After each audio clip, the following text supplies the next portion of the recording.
For those who don't know, I've got double feedback.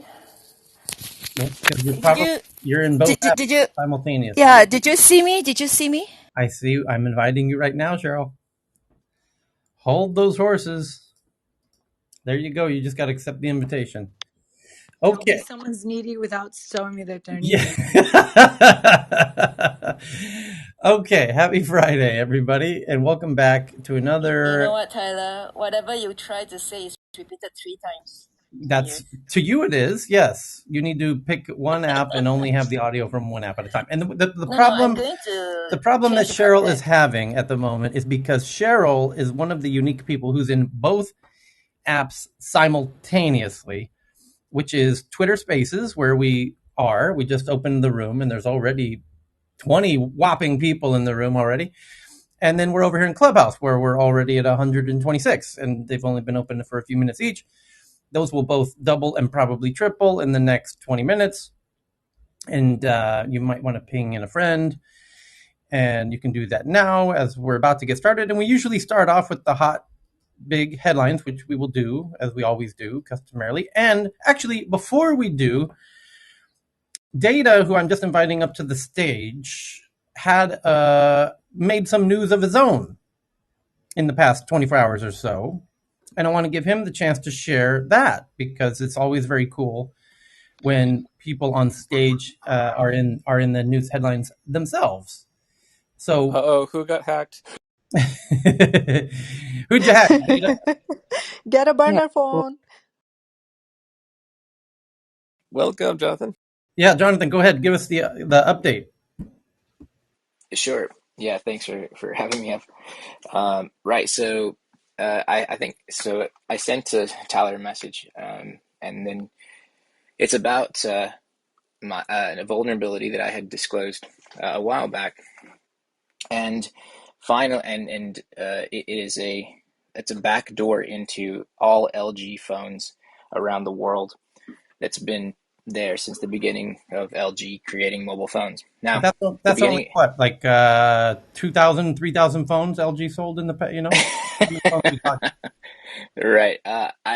You know what? I wouldn't. I would go with that number. I think that sounds about right, Tyler.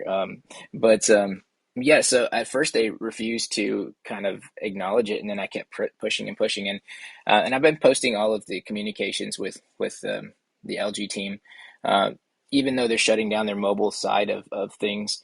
They are going to be supporting the software for the next 3 years.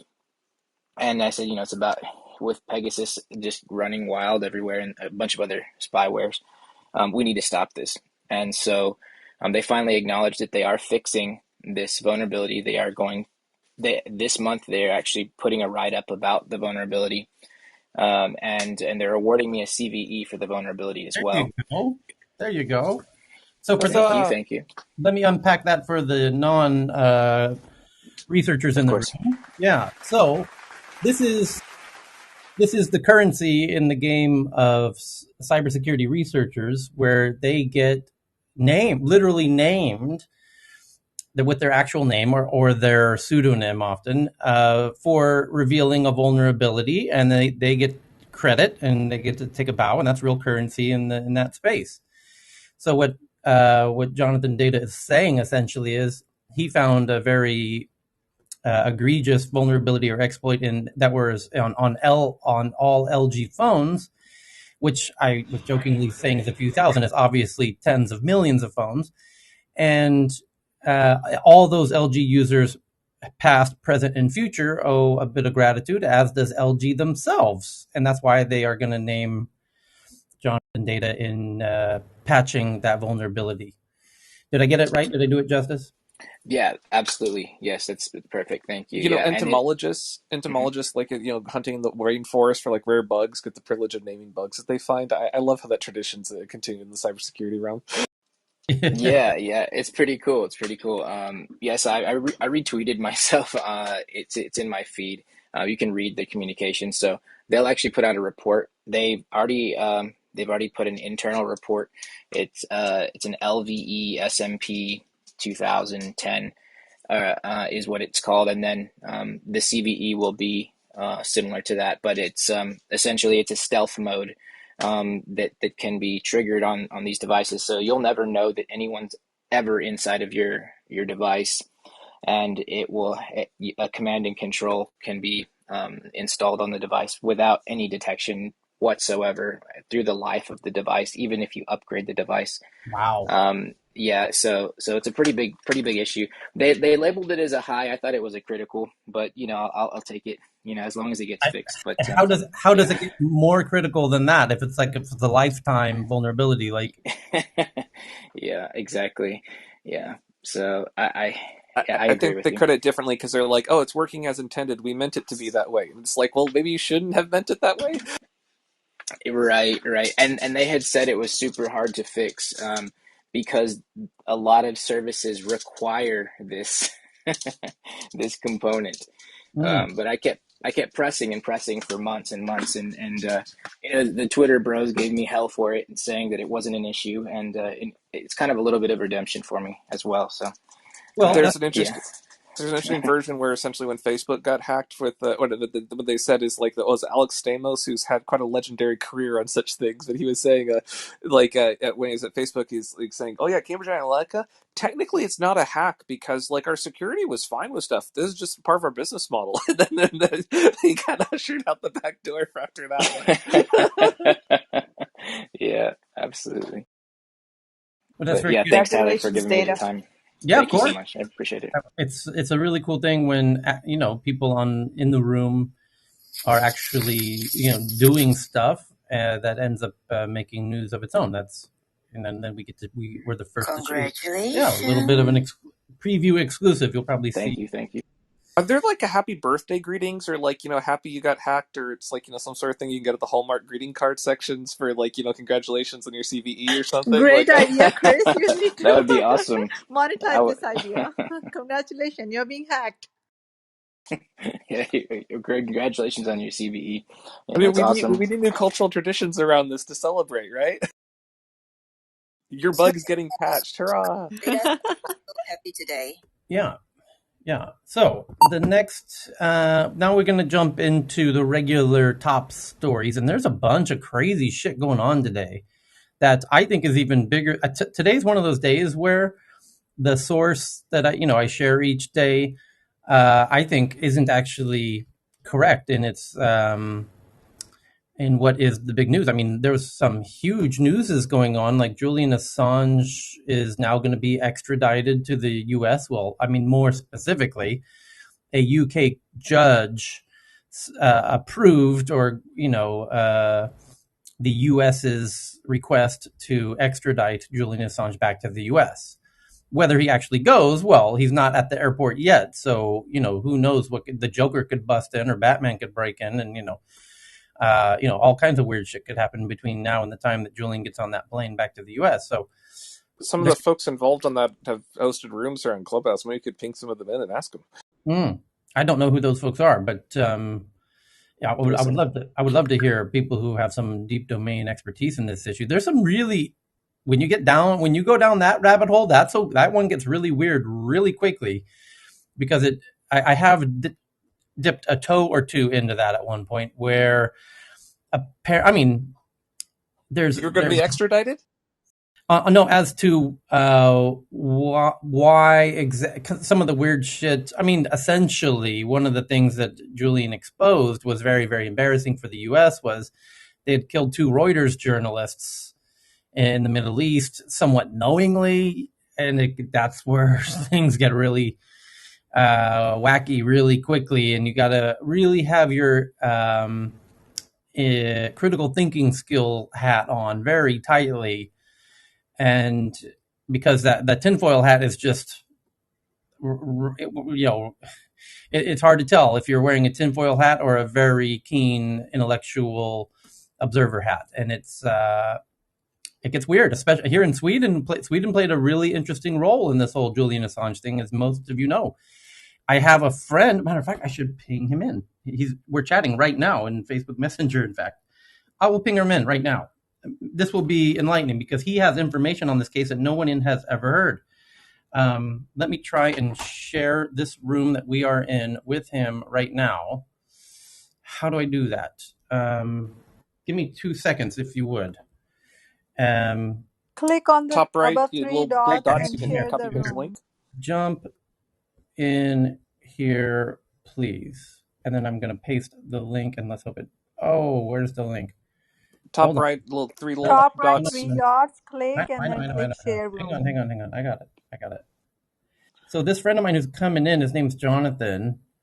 Works for McKinsey as a consultant and is a really interesting dude. And Julian, as many people know, his troubles began in terms of being extradited in Sweden, in So Stockholm. if you do international, like espionage, you think it's going to be like, oh no, essentially like it's going to be like journalist ethics, it's going to be like aspiring. No, it's going to be essentially who slept with who. That's how it always works out, right? Yeah, so he was in Stockholm, and then all of a sudden, two ladies were saying that he raped them or sexually assaulted them, and he said, no, that's not what happened. And then because it got in the news, he was hiding at my friend's office, and my friend walked into his office, and there's Julian Assange, and he's like, what are you doing here? And he's like, well, I'm kind of laying low because the police are looking for me, and da-da-da. And then he had to find a way out of Stockholm in the middle of the night and went over to London and then went into the embassy and all that. And then Sweden for years was trying to get him to leave the embassy to come back to Sweden to answer some questions about what happened, like an interrogation of sort. There was no actual charges because in the end, the young ladies ended up sort of dropping their charges, which was really weird, and ended up saying no, he actually didn't rape. And say, well, what's going on? This is it. If you, it can get, you can really get into like a 9th September 11 type of conspiracy theory very quickly around what happened with these two ladies and Julian Assange.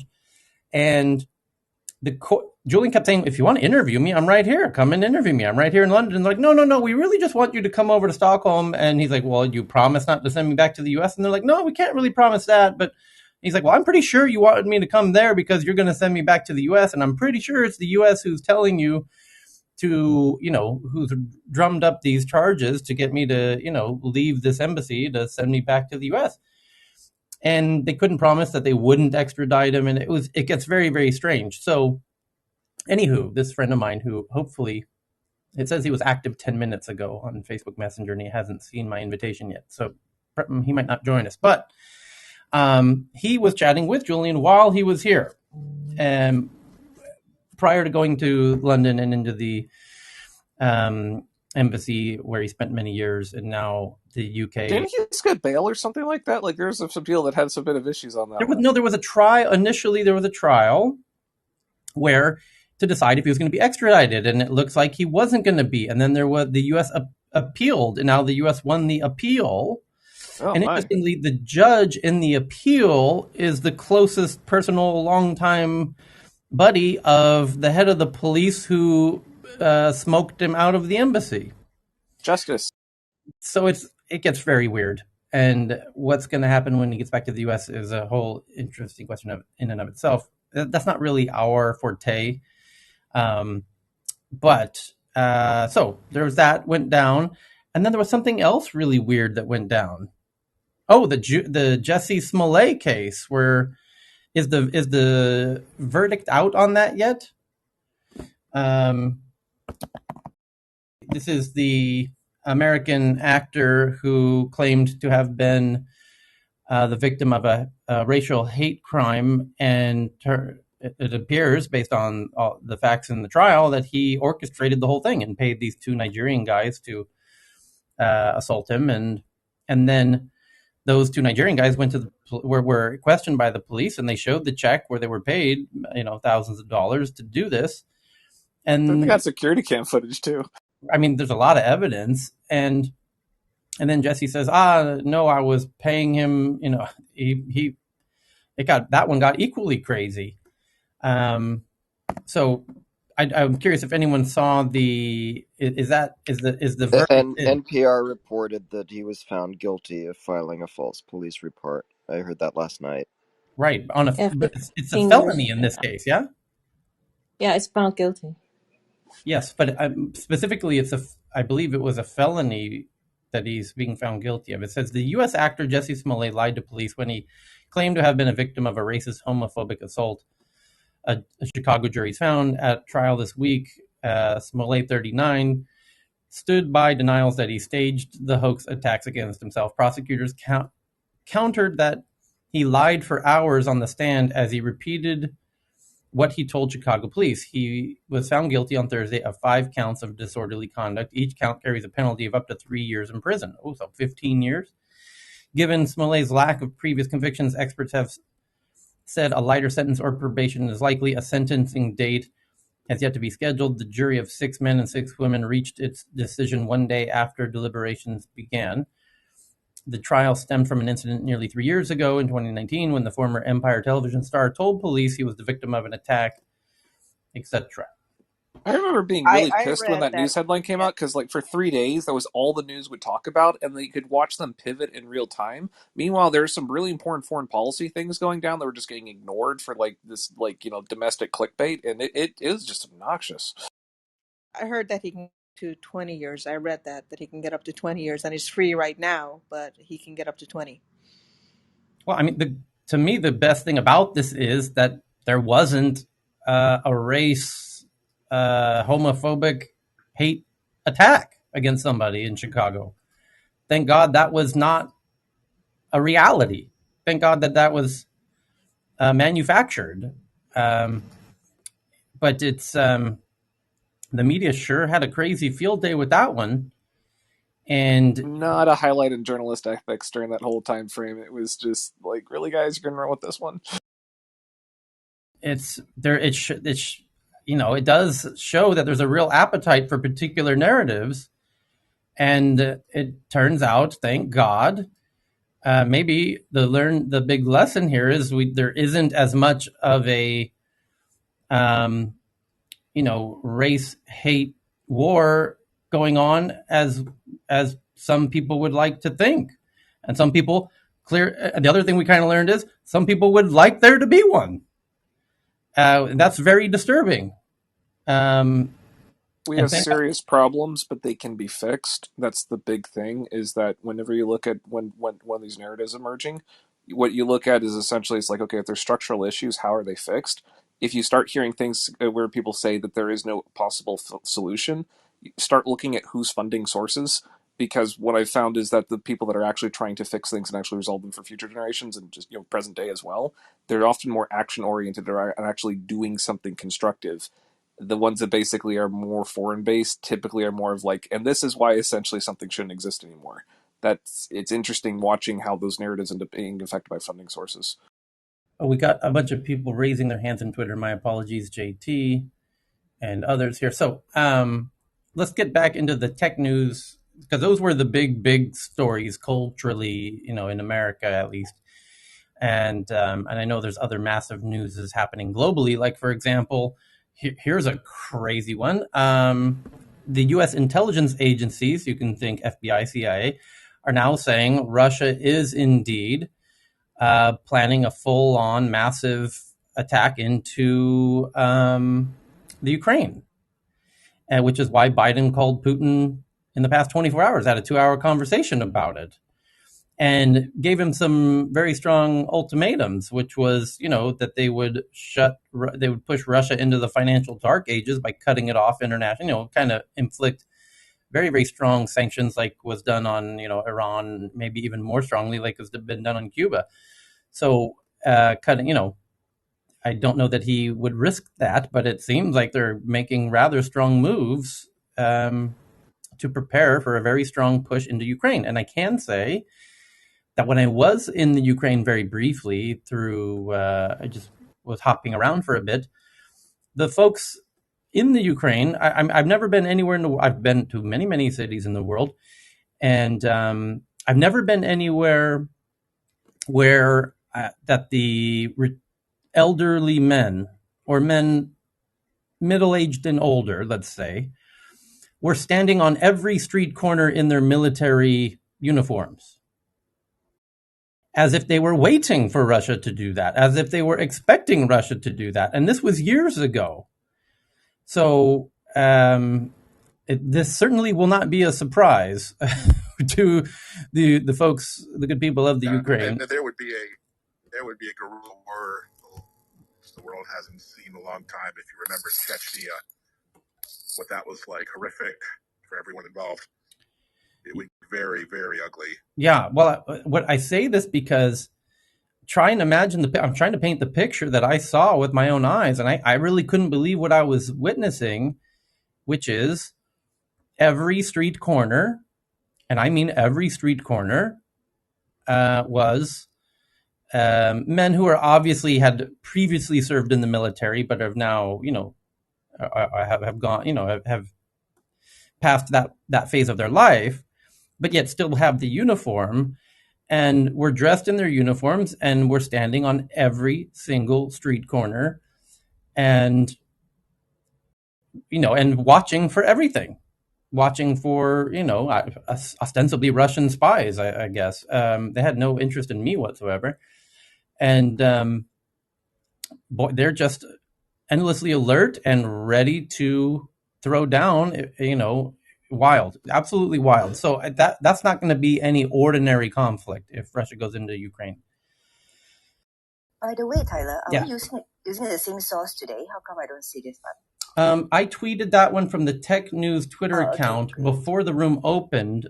I want to open that and read that because I want to know specifically what the U.S. intelligence agencies are saying. No doubt they're looking at satellites and stuff like that as the basis for the point that they're making. Oh, shoot. I just realized I'm logged into the wrong Twitter account. Here we go. All right. Just fixed that. So let me scroll back because we tweet all of these tweets from the Tech News Twitter account, and I want to pull this one up because he definitely is making moves. That's what's so crazy about. Can you share the link here in the room in Clubhouse? Yeah, 1 second.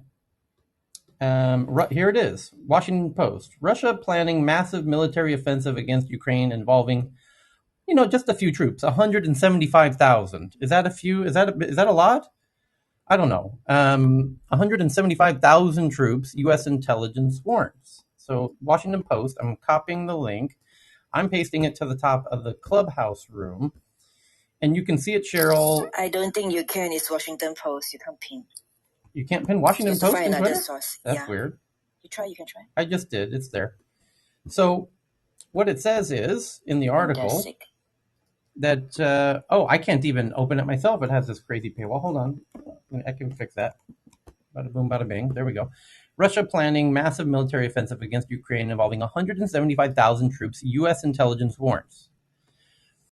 And it shows a map where they plan to do it in 4 different areas. And one of them, not surprising, is Crimea. But it's basically the whole eastern border of Ukraine, where it borders with Russia, as tensions mount between Washington and Moscow over a potential Russian invasion of Ukraine. U.S. intelligence found the Kremlin is planning a multi-front offensive as soon as early next year, involving up to 175,000 troops, according to U.S. officials and an intelligence document obtained by the Washington Post. The Kremlin has been moving troops towards the border with Ukraine while demanding Washington guarantee that Ukraine will not join NATO. Oh, that's why. I can tell you right now that's why. And JT, I'm inviting you as a speaker. It says, so Putin is very concerned that the Ukraine will join NATO. And if it looks like that the Ukraine will join NATO, he will attack it. You can be sure of that. This is a false narrative, I think, by Putin, because no one's in Ukraine to join NATO in the short term. There's no pending invitation. There's no commitment even. So this is again another spin or excuse, from Putin. So he's demanding that Ukraine not join NATO, and that that NATO will refrain from certain military activities in and around Ukrainian territory. The crisis has provoked fears of a renewed war on European soil and comes ahead of a planned virtual meeting next week between President Biden and Russian President Vladimir Putin. So this was dated December 3rd. That's why it's... Isn't Merkel out with Germany? And wasn't that one of the main factors of why Russia didn't want to go too intensive on stuff, was because Germany and EU was being kind of unhappy about, having countries get invaded? Merkel's out now, isn't she? Yeah, Merkel was just replaced yesterday. it kind of gets like Russia's been talking about doing this sort of thing for a long time and doing a lot of the early prep stuff. So I'm wondering if there's a timing aspect to this. Oh, yeah, you could be right about that. The Russian plans call for a military offensive against Ukraine as soon as early 2022, with a scale of force twice what we saw this past spring during Russia's SNAP exercise near Ukraine's borders, said an administration official speaking on the condition of anonymity to discuss sensitive information. Quote, the plans involve extensive movement of 100 battalion tactical groups with an estimated 175,000 personnel along with armor, artillery, and equipment. And they're moving equipment from very far across Russia, actually, at the moment. The unclassified U.S. intelligence document obtained by the Post, which includes satellite photos, told you, shows Russian forces massing in 4 locations. Currently, 50 battlefield tactical groups are deployed, along with newly arrived tanks and artillery, according to the document, while Ukrainian assessments have said that Russia has approximately 94,000 troops near the border. The U.S. map puts the number at 70,000, but it predicts a buildup to as many as 175,000 and describes extensive movements of battalion tactical groups to and from the border to obfuscate intentions and to create uncertainty. The U.S. analysis of Russia's plans is based in part on satellite images that show newly arrived units at various locations along the Ukrainian border over the last month. Details of the U.S. intelligence provide a picture that Secretary of State Anthony Blinken began to outline this week on a trip to Europe, where he described evidence that Russia has made plans for significant aggressive moves against Ukraine and warned there would be severe consequences, including high-impact economic measures if Russia invaded, as I alluded to. And, in fact, as Chris just said, Merkel just said exactly the same on her way out the door, that there would be actual strong consequences if... Good luck with that, guys. Yeah. From her holiday beach, wherever she happens to be.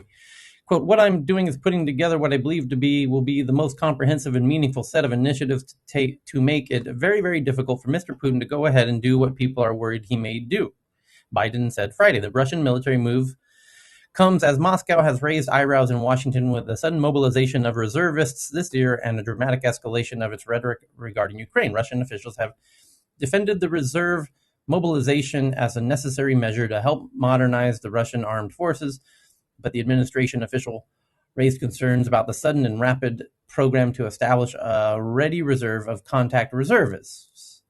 The intelligence about the potential surge in force bolstering a warning earlier this week from Blinken that Putin could quickly order an invasion of Ukraine and help explain why Biden administration officials have been sounding alarms about the threat of imminent invasion for weeks. Quote, we don't know whether President Putin has made the decision to invade. We do know that he's putting in place the capacity to do so on short order, should he so decide, Blinken told reporters in Europe a day before meeting Russian Foreign Minister Sergei Lavrov. We must prepare for all contingencies. Lavrov, in a public comments this week, echoed Putin's warnings about U.S. military equipment and activity encroaching on Russia's borders and said the nightmare scenario of military confrontation is returning. The intelligence document also suggests that Russian forces may be leaving equipment behind at training facilities to allow an attack on Ukraine to commence quickly. Quote, equipment may be left behind at different training ranges to enable a rapid final buildup. Separately, a Ukrainian government official said that Russian military exercises conducted earlier this year near Ukraine's borders helped Russian forces essentially rehearse an invasion. Quote, the Russian troops worked out the issues of creating strike groups near the borders of our state, mobilization measures, logistical support of groups, and transfer of significant military contingents, including by air. Okay. Well, let's hope that don't happen. Unreported and it got reported in some things, but it's actually very interesting. Russia, it wasn't widely reported, but Russia signed a thing with China last year, I think, for essentially where they said that they're actually going to use Chinese equipment for their military development moving forward, which is actually kind of a big deal, because a lot of military weapons worldwide are either under ITAR for basically things with like NATO type weapons for like military arms exports there, or they're under Russia or some of these other groups. But Russia's been one of the main providers there. By them basically creating that sort of development thing with China, that's going to basically mean some very unusual weapons will get fielded after this first round with stuff. So that's especially if groups aren't going to directly attribute things there's been basically guerrilla type kind of stuff happening in Ukraine on the border for some time. It's just whether or not they're saying, oh, it's a breakaway thing and soldiers are going on vacation and somehow not coming back. So that's been going on for a little bit, but a full scale thing that could get nasty. Yeah, China's going to be So watching intently to see. Evan, your mic is really quiet today for some reason. Oh, okay. Can you hear me now? It might be my fault. Hold on. Try again. Now, test. There we go. Hang on. Try it again. Keep going. Hold on. Count. Sing the alphabet for me, Evan. Both of you sound really good.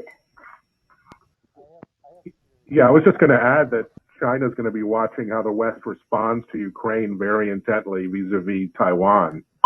Yeah, I suspect if they see a weak, kind of ineffectual response, it really lays the way for China to think about invading Taiwan in the near future as well. Evan, I think you just figured something out. Oh my God.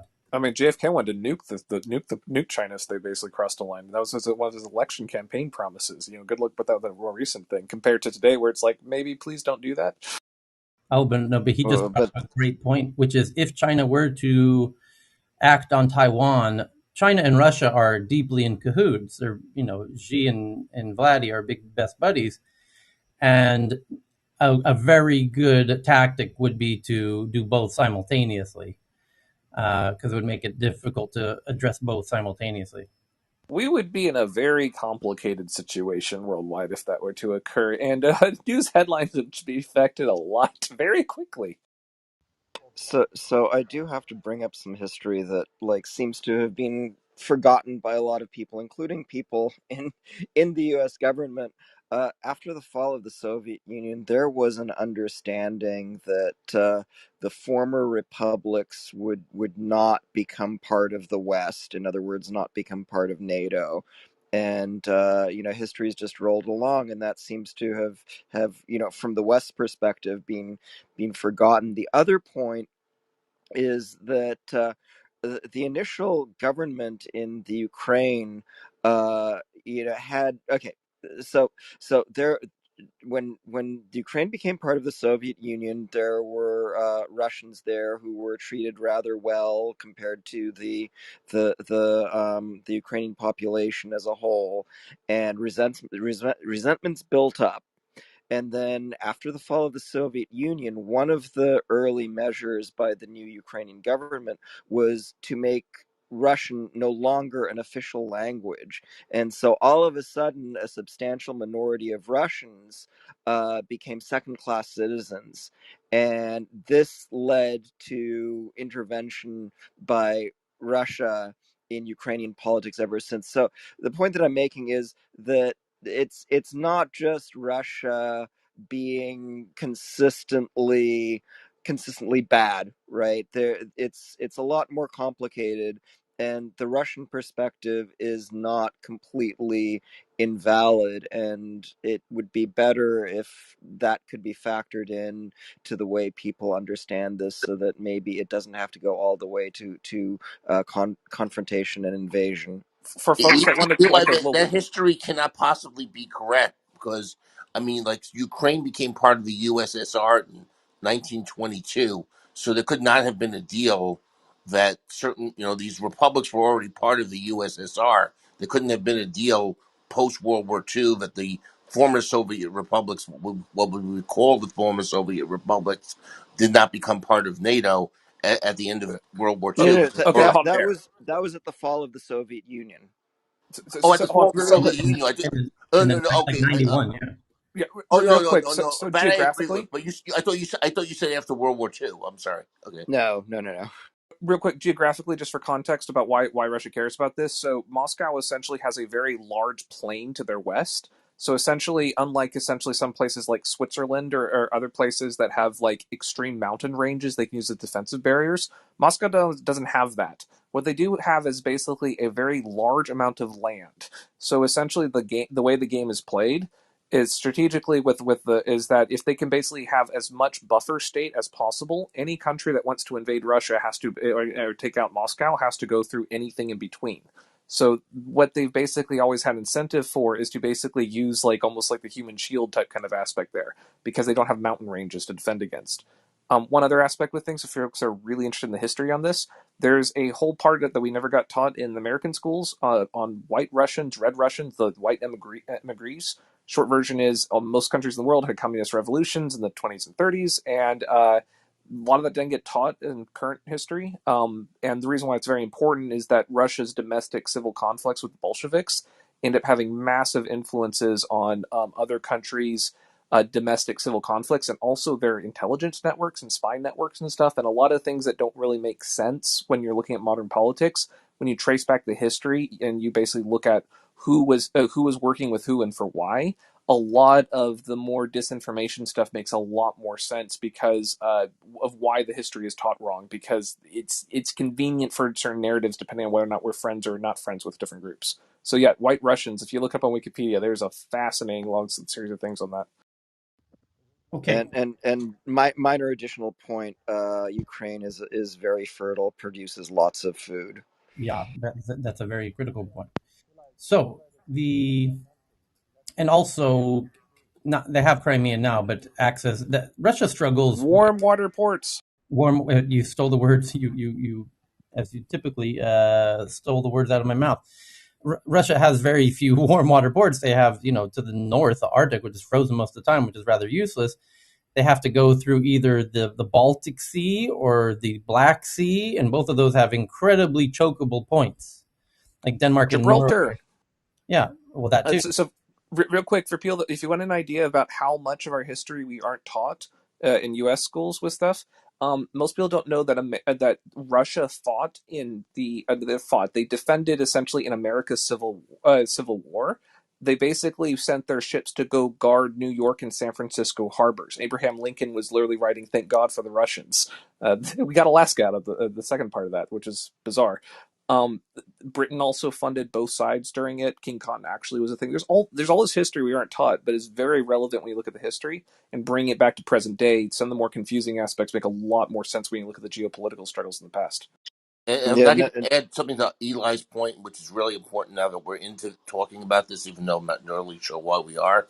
But one of the concerns of the Russians is the history is that the German army went through Poland. As he pointed out, they have to go through something. The German army went through Poland to get to Russia in World War I and World War II. That was why they were so upset that we put Poland into NATO. That was a major trigger for them because they view that as an offensive, action against them because of the history. And let's keep in mind that the Russian people, the Russian country, they lost a lot more people in World War II than America did. So I mean, that's their history, and so I think putting Poland in NATO was a mistake. By the way, at the time that happened, a lot of prominent Americans on both sides of the political aisle with experience in foreign policy said that the expansion of NATO, which took place under Bill Clinton, particularly with Poland, was a mistake because it would lead to the rise of the hardliners. Putin wasn't that powerful. I mean, I'm not even sure if he was in power when Poland became part of NATO. He may have risen to power as part of that because we may still have had Yeltsin at that point. Or some other person. But I mean, I think that was a really bad mistake. But now we have to kind of live with it because so we're there. So anyway, I'm done speaking. Thank you. I want to get into the top tech stories because we've had an unusual amount of non-tech to start today off. So the first top tech story today that I have is from The Verge. It says that Google says it will release Google Play games, which is the last thing that's on the Google Play Store after every other market category has been swallowed by other divisions. So coming in 2022 as a native Windows app for Windows, which is a type of computer or something like that, Windows. I think that was like a pre-mobile phone technology. And so Windows is going to have a Google Play games that brings Android games to Windows 10 and Windows 11. There you go. Next up, Meta, aka Facebook, launches new tools for creators and says it's testing live chat help for some English-speaking users globally who are locked out of their accounts. Better customer support for creators and average users alike, despite eagerly participating in a platform versus platform war. Okay. Something that's different about essentially the VR segment with stuff is that if people are paying a few $100, and keep in mind, there's an old argument that essentially it's kind of dead at this point, was saying if you're not paying for it, you're the product, for like, why freemium products are supposedly different from paid products. But it should be pointed out that they're double dipping on this. The Oculus is also basically feeding all your data to the advertising network while you've paid hundreds of dollars for it. But that said, there is an expectation for consumer hardware devices that you have customer support, because the thing physically breaks. There's a lot of consumer protection laws which can get out of hand essentially very quickly on the liability side. So watching them basically pivot their business model to actually support that is kind of interesting. Yeah, the quote is, "Today we're sharing a few updates on our efforts to make Facebook a safe and supportive platform for creatives or creators." Yeah, this is the battle that's underway. Is these creators are going to play a huge role in this social commerce battle. That's one of the sides in this chicken and egg scenario with the social commerce. Is you have Amazon, that's e-commerce, and now you're going to have social commerce. And to do social commerce, you need a lot of creators to do the selling. And the question is, where are those creators going to sell?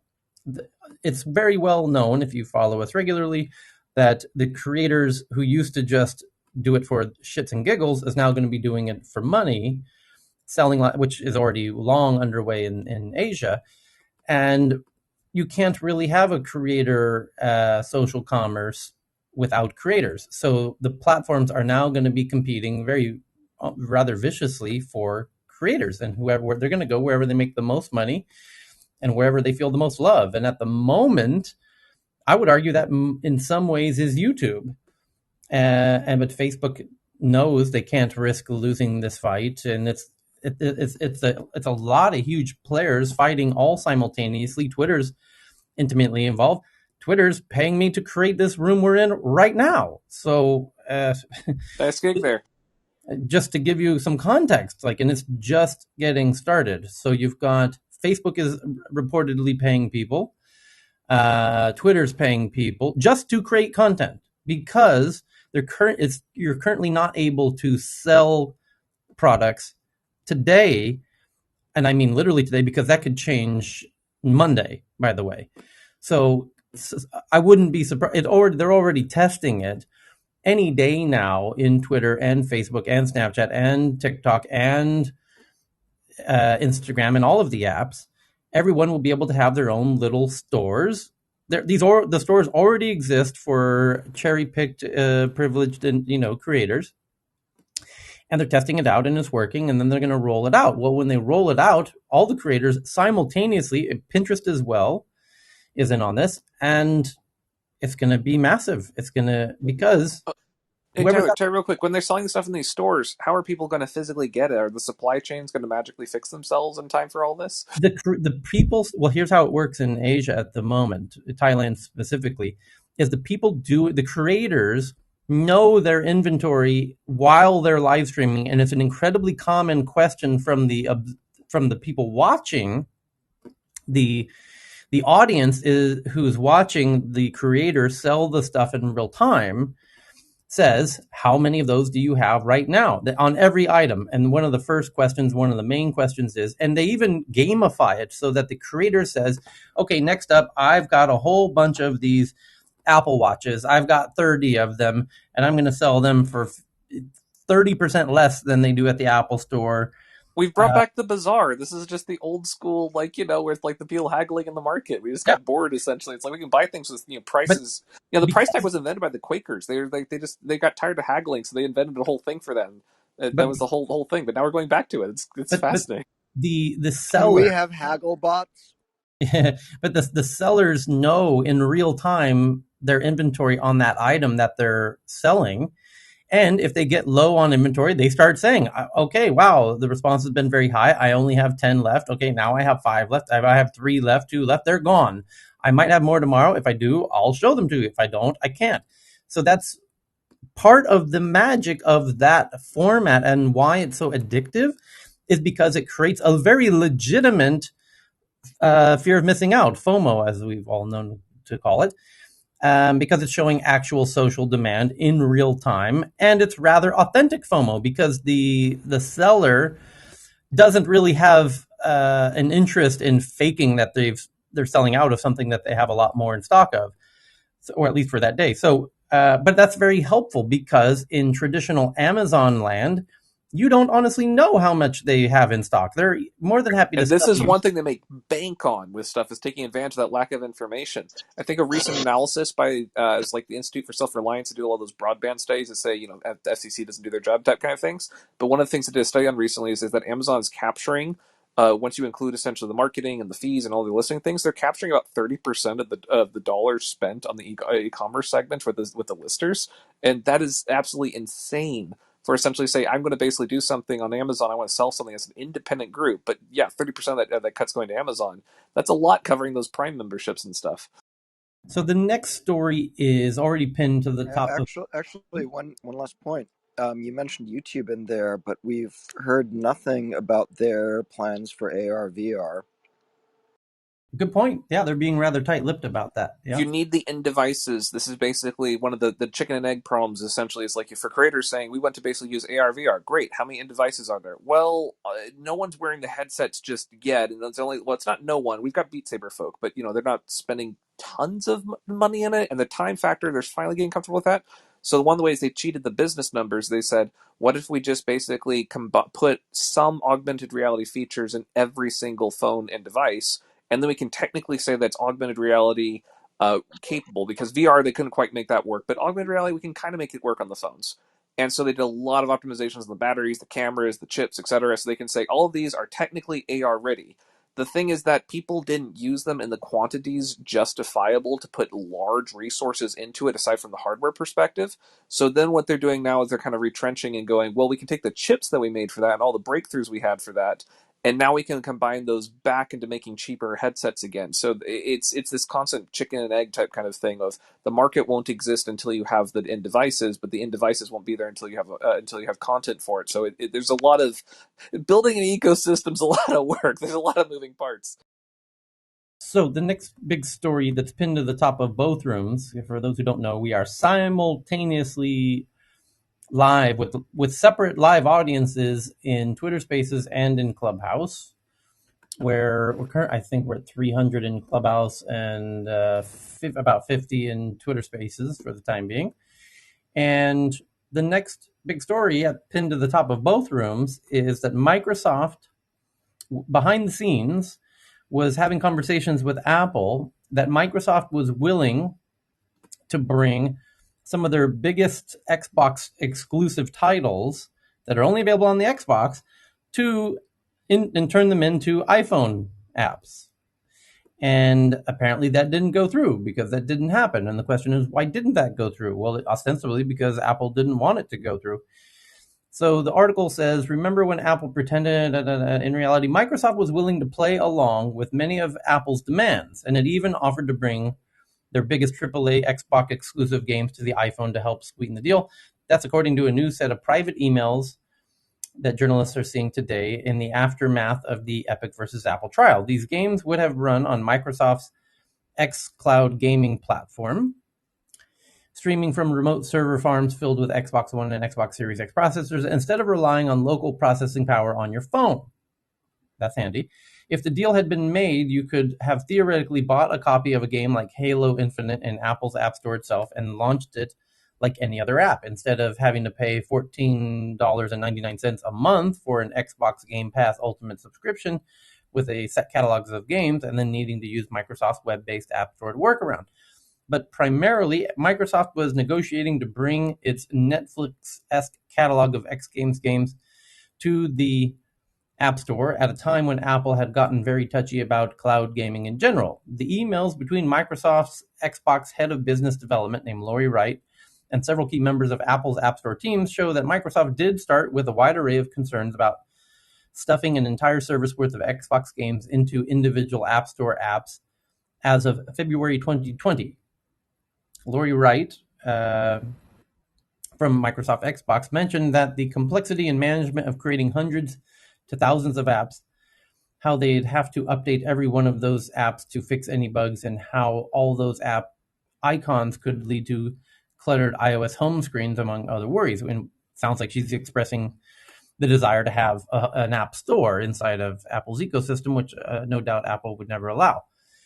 Quote, we believe that the issue described here will create frustration and confusion for customers, resulting in subpar experience on Apple devices relative to the equivalent experience on all other platforms.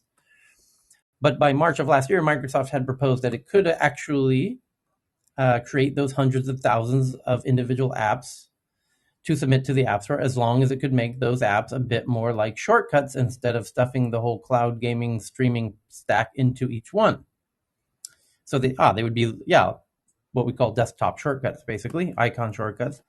She argued that similar to how Watch OS apps already worked. Fair enough, that is kind of how they work. That the Watch apps actually are just links to cloud-hosted apps. If we have a single streaming tech app, it would be around 150 megabytes, but the other apps will only be roughly 30 megabytes and will not need to be updated when the streaming tech is updated. Great point. This is another good reason to have everything in the cloud, so you don't have to keep updating all the apps on everybody's devices. And games are notably quite large in terms of file size, so keep that shit in the cloud. It's a very valid point. However, as I said, Apple will never do this. So yeah, there we have it. It's just additional information that's being revealed as a result of this Apple versus Epic trial. The next article, shall we, from Vice, that in an email, Better.com's board says that the CEO, Vishal Garg, is taking time off effective immediately and is hiring a firm to do a leadership cultural assessment. The company has also hired outside firm to do leadership and cultural assessment. I imagine this is the aftermath of the fact that he just laid off, 400 people via a Zoom call. And 900 people. 900. Okay. So he just laid off 900 people via Zoom yesterday, and a lot of people got very angry, very upset. And so now the board felt it needed to make a public comment to journalists to say that he's taking time off effective immediately. And we're doing a leadership and cultural assessment because I guess it's a CEO lesson book there. You make sure you're not doing things that could be framed as tone deaf. So, yeah, and by the way, be particularly careful when you're laying people off, especially 900 people, because it only takes one of those 900 people to go to a journalist and be like, hey, you'll never guess what happened today. Be very careful. Particularly when he just took out $25 million for himself. Next, 2 weeks before Christmas doesn't help either. Yeah, doing it right before Christmas doesn't help. Exactly. Fair point. Yep. Berlin-based instant grocery startup called Flink raises $750 million from DoorDash at a 2.9 valuation. And according to the BBC, the English Premier League soccer fans have spent £262 million on crypto-based fan tokens, often offered by Socios from Stockholm, as critics worry about fans being exploited. Football clubs have potentially made hundreds of millions of pounds selling controversial crypto fan tokens, which give them, they're kind of utility tokens or access permission tokens that give them access to different kind of, being able to get, go to a barbecue back, after the game with some of the players or what have you. And I had that company, Socios, pitched at my monthly event here in Clubhouse, in fact, about 6 months ago, for those who remember that, when we did a whole 3 pitches all about blockchain and stuff. The next one is, I think Ben will probably remember that one, yeah? The next one that I have is that WhatsApp begins a test of Facebook's new digital wallet in the US, letting users send and receive USDP within a chat. And what is DP? Again, Ben would probably know. Let's open the article and find out. I imagine it's something pegged to the dollar. Today, WhatsApp is finally offering a small pilot program for people in the US that can finally use Novi digital wallets with WhatsApp. And yeah, okay. So now WhatsApp has a payment layer, just like we said would happen with because then you can start to build on. It's a very incredibly fundamentally important improvement for a chat app to add a payment layer, because after you do that, what happened in China when WeChat did that was then the Uber of China said, oh, you handle payments inside? Well, now we can offer ride sharing and people can pay there directly through the chat app. And now we can add not just ride sharing, but every food ordering, and literally hundreds of products and services can be built on top of a messaging app that has a payment layer. So Can I add something to that? yeah, go ahead. This is William. Yeah, it's interesting that they're doing it. There are in Nigeria alone millions of people that use that the WhatsApp, and occasionally you'll hear stories about people in not just Africa but other places that won't eat use that money to pay for their data, and asking family and friends from like here in the United States and other places to send them money so that they can either one purchase more data for their for their phones, or money for food. So it's I guess you say that is a good thing that they're providing that option, but it's very transformative that they're going to do that and give that the capability. I just wanted to share that. This is William. I give you the mic back. Alexandra, you had a point on crypto. Yeah, like several of these things. So USDP is Paxos. It's a stable coin that's regulated, and it's the one that Novi is using. And they were actually questioned during that hearing. Paxos is one of the people who was questioned, and one of the things they talked about was actually Novi. And I can go into that, but maybe you already discussed it. The crypto fan club thing is actually a great idea. It is one of the best use cases of crypto, especially of NFTs. It's doing very well, and there's, from what I can see of what a lot of the soccer or football for people not in America, what they're doing is providing additional access. It's very similar to what was being done with the NBA with the Top Shots. It's very similar to actually with what's his name, LaMelo Ball's tokens. They're doing really interesting things with dynamic tokens that make you fans and actually track stuff. So you can the value of your token changes based on the performance of the athlete. So that's all. It's actually a really interesting use case, and what they're doing with the interesting thing right now that I can see with the football, with the soccer thing, I mean, is that you have the players actually issuing them rather than the league all the time. So there are some players that are actually issuing these tokens, and theoretically, okay, and theoretically that means that we're going to have. I don't know if they have to split the royalties with the league. And then the last thing was on Better. Several of the employees that were getting fired actually recorded the entire conversation. So there's a bunch of memes that are going on right now about about Garg and that whole call, because it was, he said something like, last time I did this, I cried a lot. And people were like, last time, like you do this a lot.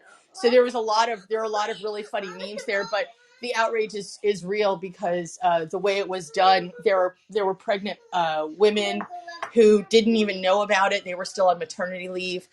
There are a bunch of different people. No. So there were also people on vacation that didn't know about it. There were and here's the thing: is all those employees were in the U.S., so there's no mention of any sort of WARN Act compliance, which is how you let go of people like over. I think it's like over a certain. If you have over 500 employees, then you have to follow the WARN No, Act. it's over 50, I think. Over 50, yeah. So I don't see anything about compliance on it. So we'll see if lawsuits actually result. Okay. So Emmanuel, who's in the audience in the Twitter space, just sent a really hot screenshot from inside of his Signal app, and Signal is a chat app. And now this screenshot that I'm looking at, and thank you for this, Emmanuel, shows that Signal, it says introducing payments, and then in brackets it says beta. It says use Signal to send and receive mobile coin, a new privacy-focused digital currency. Activate to get started. Learn more. And then there's a blue button, white letters, just like traditional Apple blue button, that says activate payments. So now Signal is also a chat app adding a payment layer.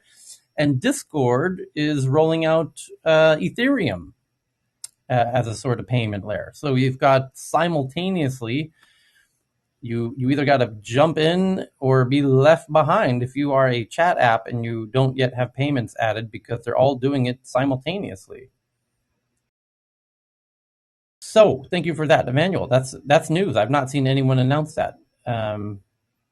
The next article that I have here is robust intelligence, which helps businesses stress test their AI models, raises $30 million from Tiger Global.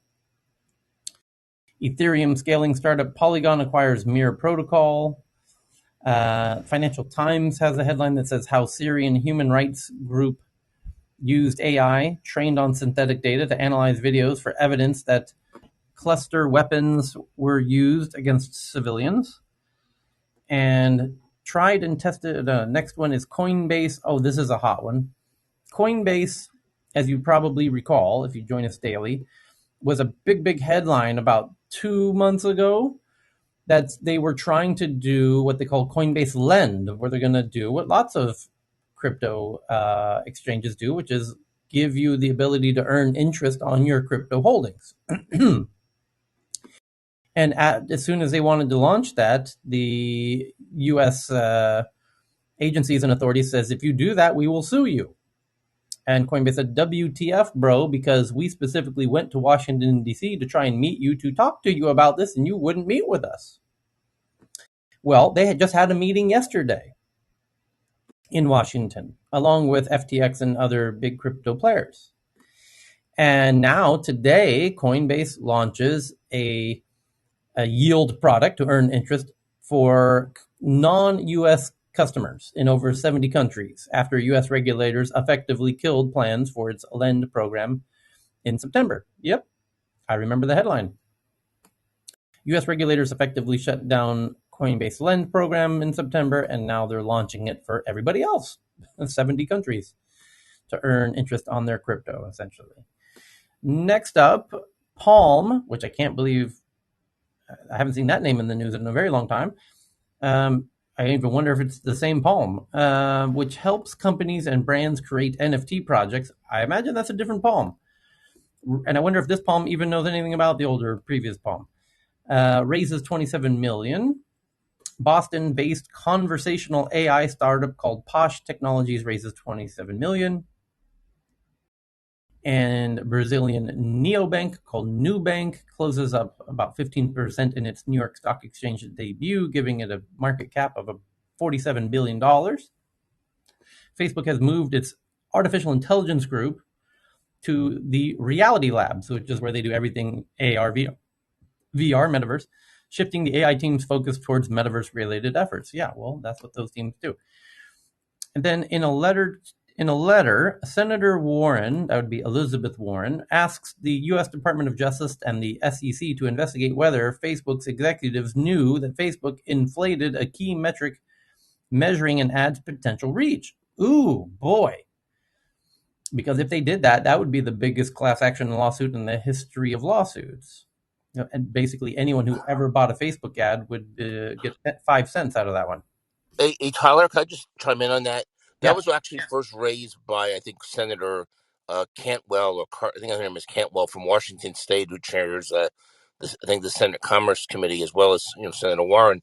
But when I read the article about Senator Cantwell, I'm not sure if Warren's doing the same thing. They seem to be conflating Facebook's supposed inability to deal with hate speech as misrepresenting the potential reach to advertisers, claiming that maybe advertisers wouldn't have advertised there if they knew about all the hate speak. So there seems to be some conflation, at least on one article I read, of those two issues, because I think those are two different issues.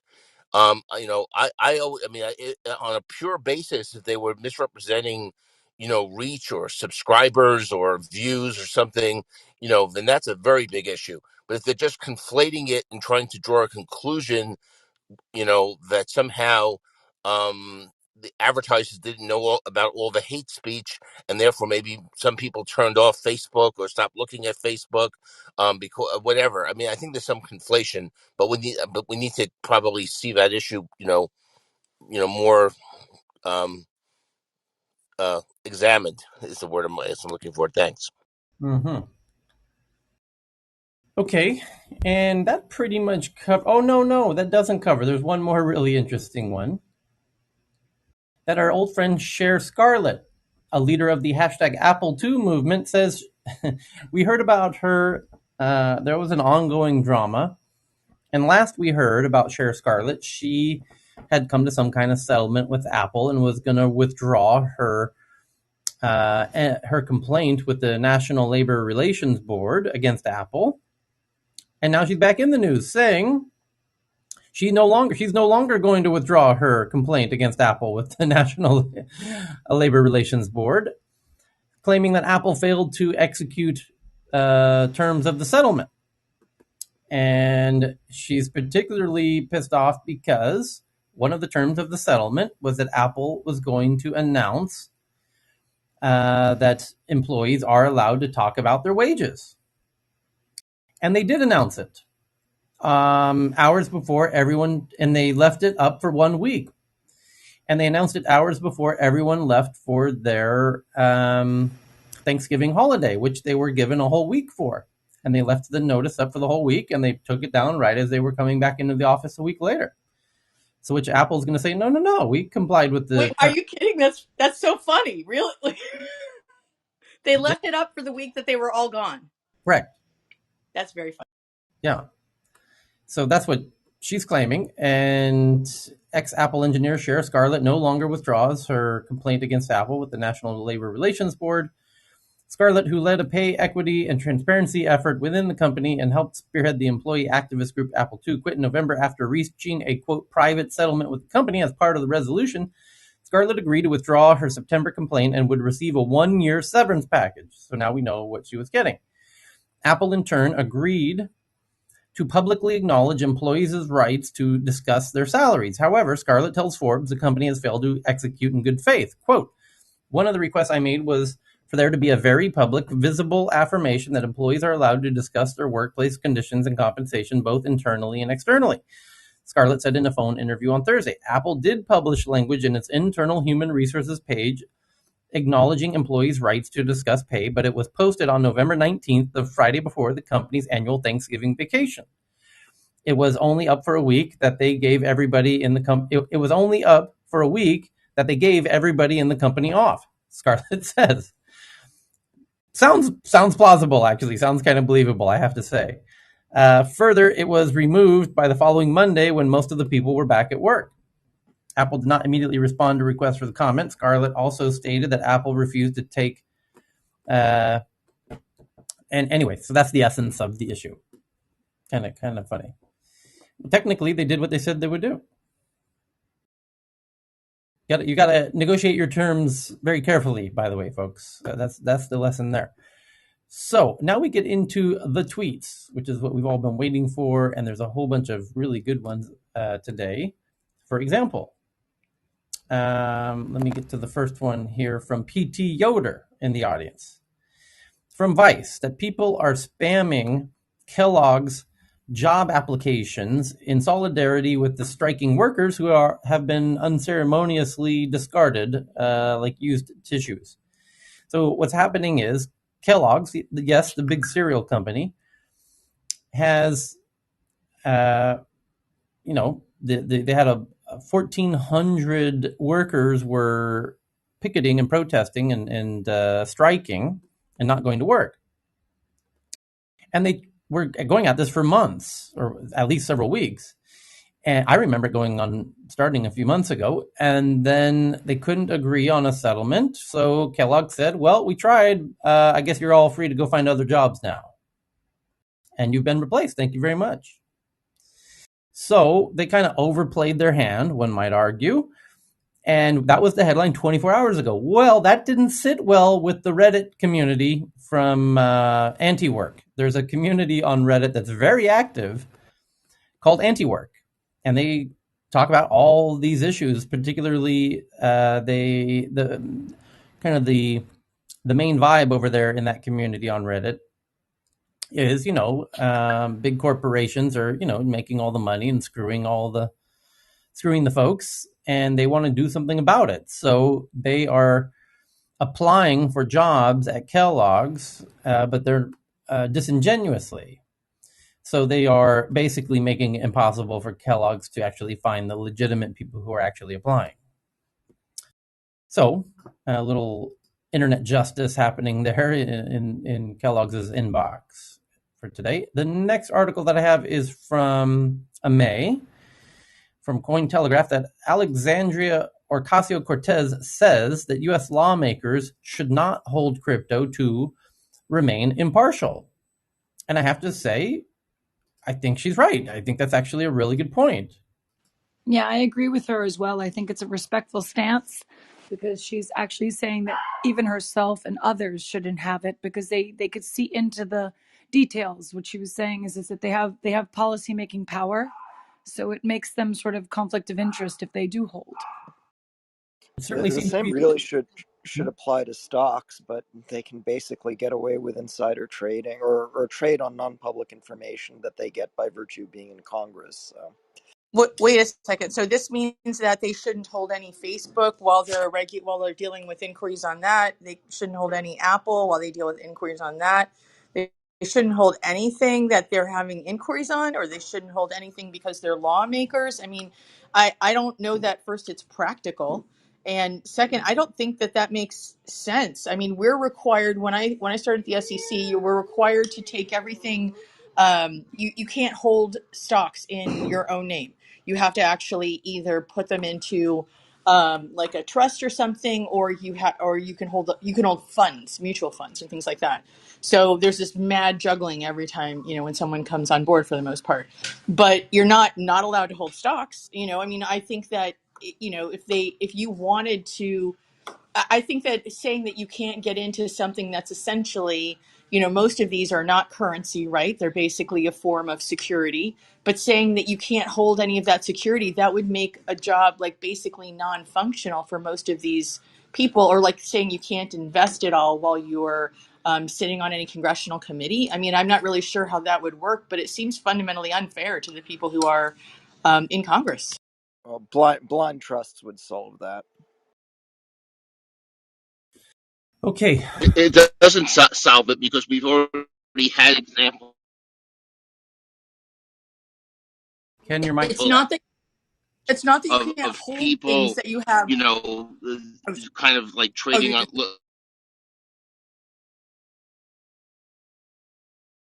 are you still there? Ken, your mic's really bad. Yeah, your connection is bad. Go ahead. It's not that you can't hold equity with. Yeah, It's yeah. not that you I'm can't going to hold fix it right now. security. Okay, go ahead, Alexander. It's not that you can't hold crypto with or any stock with confidential information, because otherwise no director or officer or employee of any part of any company could hold their equity, and that's generally speaking the largest chunk of the equity that most of them hold. It's that you can't trade on it. And you can't trade in advance of information being released, which is why 10b5-1 plans exist. And there are all sorts of rules that you have on whether or not when you're doing private offerings as well, whether, like it doesn't just apply to public companies. That would be the same thing with, crypto. Don't buy or sell it if you have confidential information. They could do filings, the same kinds of filings that are required in at the SEC. Right now, it's anybody that has Section 16 liability is an officer, director, or 10% holder. Now, it'd be very unlikely for anyone in Congress to get 10% of pretty much anything. That's not like a meme stock, but or a meme crypto. But the rest of it, I mean, they're not officers or directors, right? So technically, you'd have to check how the information was shared. But if they're working on something or they're legislating something that involves a particular type of stock, then they can hold the stock. They just can't trade it based on that non-public information. If they have a broker account, like they have some third party who's doing it, then that third party is free to trade as long as they can show that it's not based on this non-public information. You don't have communications between them. That's how Martha Stewart was caught.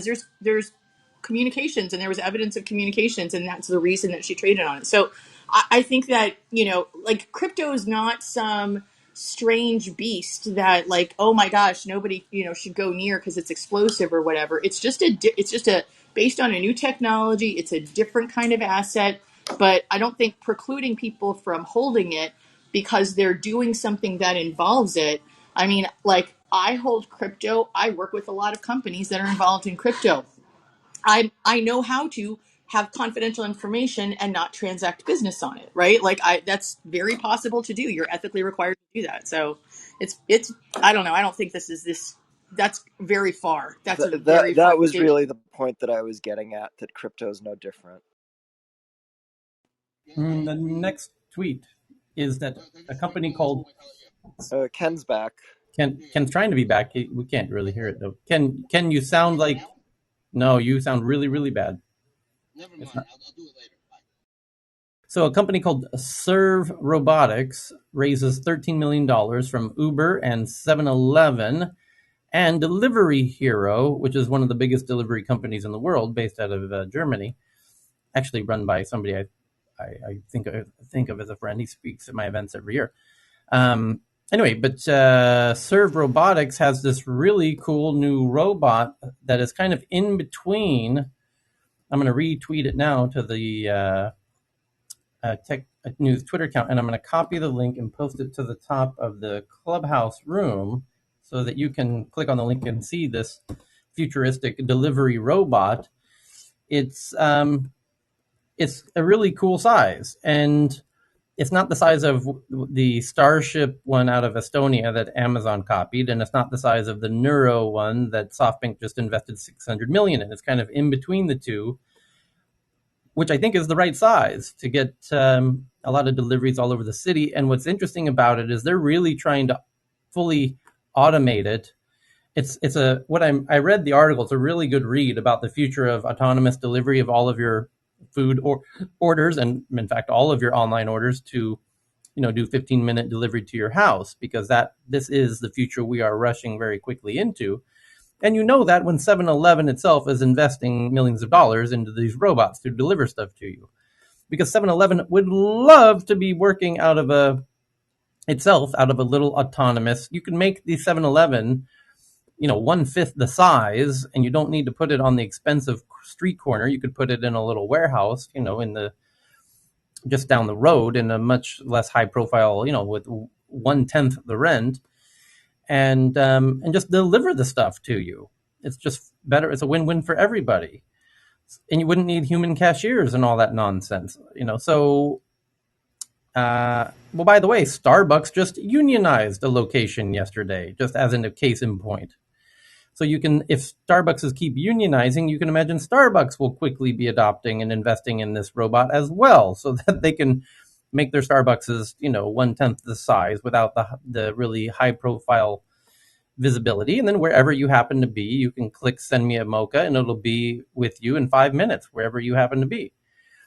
And go ahead and look at how this robot looks in the article I just pinned to the top of the Clubhouse room, and it's quite interesting, because the question is, what degree of human intervention is behind these robots? You now have basically three main players. You have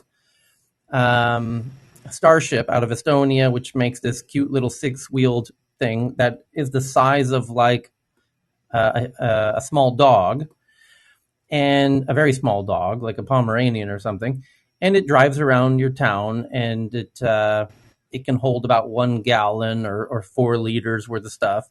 and it moves very slowly. And it turns out that that thing is mostly human controlled, secretly in the background. And then there's Neuro, which is the size of a very small car, like a car for like a 6-year-old child. And that thing drives around town. And it turns out that that thing also has a lot of human interaction with it as well. And what this new company that I'm just reading this headline about is doing, that's unique, Serve, is they're really trying to make it fully autonomous, and make it so that the human only needs to get involved when there's an actual problem, and really minimize the human amount and really do the truly full autonomous thing. But he even says in the article that you need a human to get involved when it crosses a busy intersection, for example, and that one human could operate, a dozen of these cars simultaneously, essentially. And eventually, you wouldn't need humans at all, or very rarely, maybe 100 cars. So it's a really interesting look at how this you have to understand just how much money is being thrown into this space, and on all fronts, all automation of all vehicles and robotization and automation of everything it's massive. It's truly massive. So the next article that I have is from Poppy, very similarly from The Economist. Here's the headline. The robots are gathering to help beat Britain's supply chain shortages. Building automated warehouses. The robots are gathering to help beat Britain's supply chain resources. And I just tweeted the article to the Tech News Twitter account, and I'm going to pin it to the room of the Clubhouse room. So again, you can see not only the autonomous delivery of these things, but this Economist article has a beautiful photo of what these autonomous warehouses look like. And when you really have to see this to understand it, and it is an absolute game changer.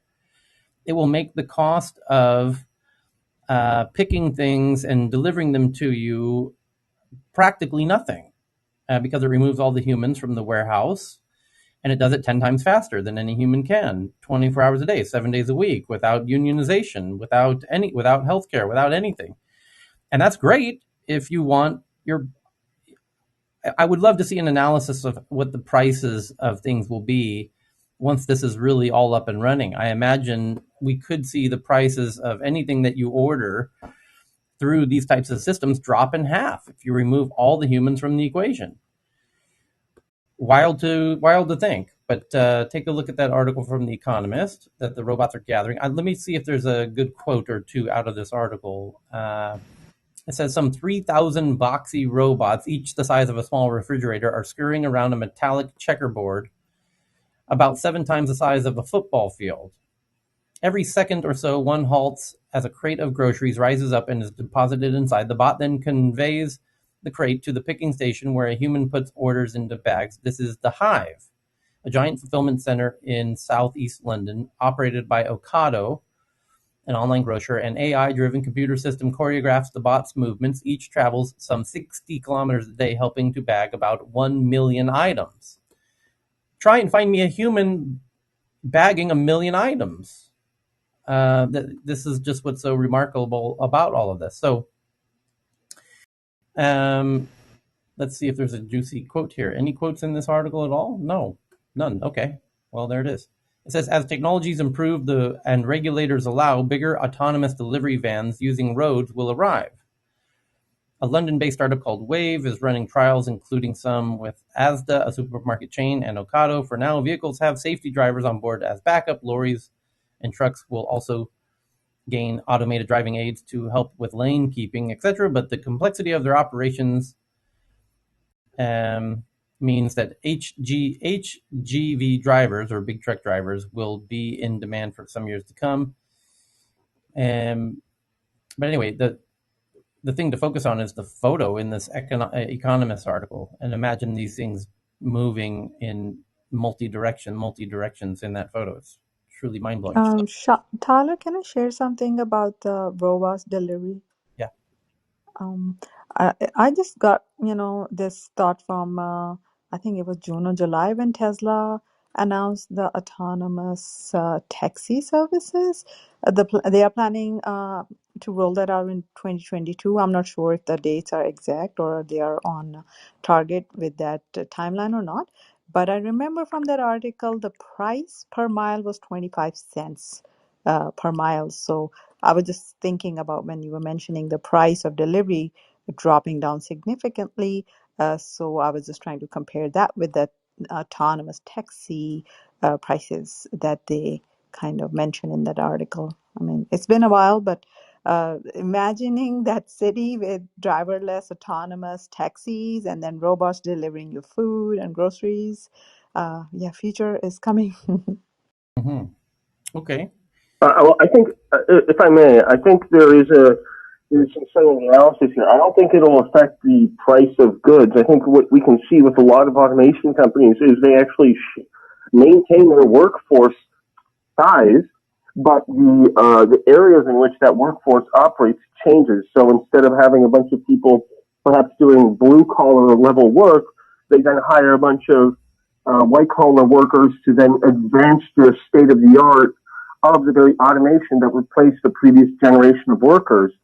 And so when we're also talking about like heavy trucks and stuff, just the sheer physics of it, the momentum is such that it would be irresponsible to have such a truck drive by itself. However, reducing the likelihood of large tractor trailer accidents would in itself be sufficient of an investment, or the investment in that technology would allow us to mitigate that kind of risk, which would be worth it in the end. So I think when we talk about this, it's not necessarily the idea of removing people from the equation. It's about removing human error from the equation. So, like in the example of the truck, it's like driving your truck can get a little tedious, you get a little bored, a little inattentive, and even making a small error is an anomaly.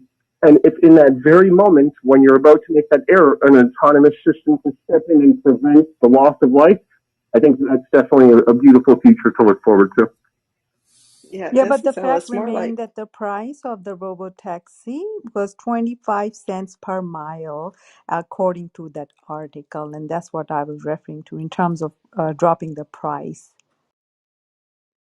I don't think I think I agree with Chris. This is out like this is more about not just I don't think the drop of the price is really that nominal when the grand scheme of things. Like this replacement has more effects, not necessarily on this particular piece, but more like the infrastructure of the roads. You'll have less road maintenance, you'll have less cars on the road, all these other implications, and this is just more like workforce reassignment versus like any type of reduction of cost, because I don't think that impact like that's going to be impactful enough to really, to really do anything.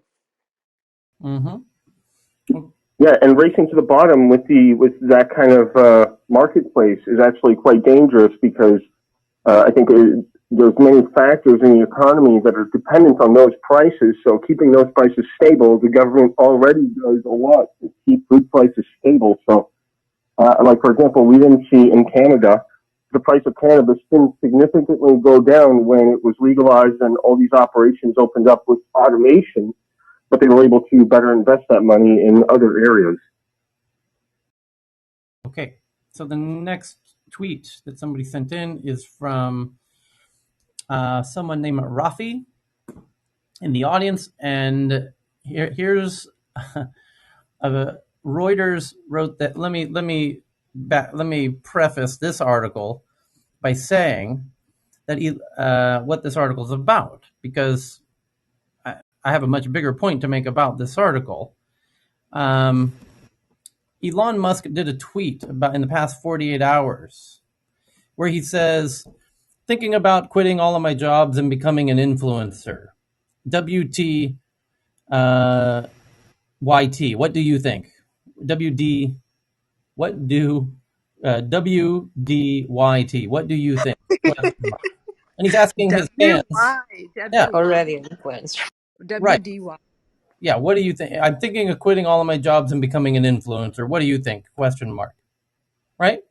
Now, if you follow Elon Musk on Twitter for even a second, That's funny. You have to admit that he's just joking, You obviously know he's joking. Now, the Reuters headline that I'm about to read, and I'm going to pin it to the top of the clubhouse. Cheryl's already perfectly pinned it to the top of the Twitter space. The headline from Reuters now says Tesla's Elon Musk says he's thinking about quitting his jobs. And then, at no time in this article, mentions that it's a joke. And in fact, tries to, here's the quote. Musk, who's the founder and CEO of rocket company SpaceX and leads brain chip startup Neuralink and infrastructure firm The Boring Company, said during a conference call in January that he expects to be CEO of Tesla for several years, but it would, quote, it would be nice to have a bit more free time on my hands as opposed to just working day and night from when I wake up to when I go to sleep 7 days a week. Pretty intense. We Implying all know he's that that's joking, and evidence that he's people just serious. no, it's like a clickbait or title as always. He's just kidding.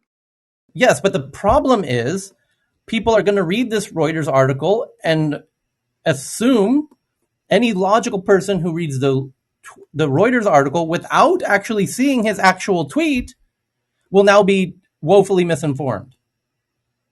Yes, again, Tyler, you've been speaking about how they are really trying hard with these clickbait article and titles to increase their, the quality of what do you call journalism is going down in Well, terms of how they are reporting and these clickbait articles. I mean, it's really shameful. so check this out. So apparently I'm not the only one. Hold on one second. News, media, low, rate.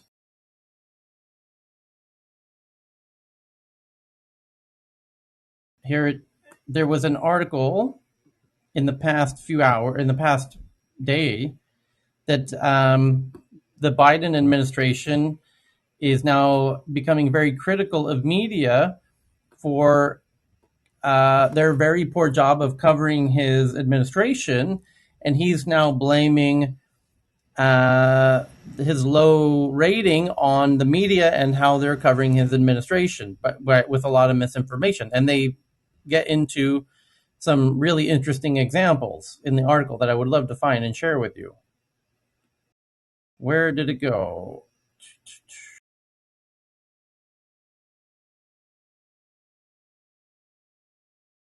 Here it is.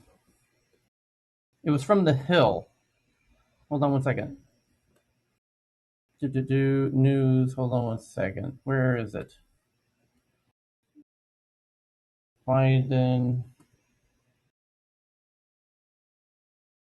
Somebody find from thehill.com the article about Biden's team really upset with media and how the media is covering, and even even The Hill is now covering the article 43 minutes ago that Elon Musk says he's considering quitting his job and becoming an influencer. So Reuters is not alone in now spreading misinformation, essentially. Credit to The Hill that they actually quote his tweet so you can get a little more context as to whether or not he was joking, and shame on Reuters. For anyone who reads that Reuters article is going to be forgiven for assuming that he's not joking. Yeah, and I shared the link with you on Twitter if you couldn't find it, the Biden link. Which, my personal or the tech news? Yes, your personal. My personal one. Okay, 2 seconds then. Thank you. Here we go. You're welcome. Here it is. Does the media really treat Biden worse than Trump? Hold on one second while this page loads. I think this is the one that I wanted. I don't know why that one's not loading though.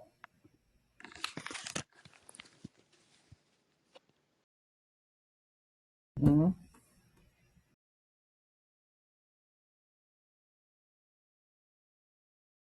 That page isn't loading for me. Is it loading for you? Yeah, it's loading for me. Here it is. In a recent, I think this is the one. Here's the headline.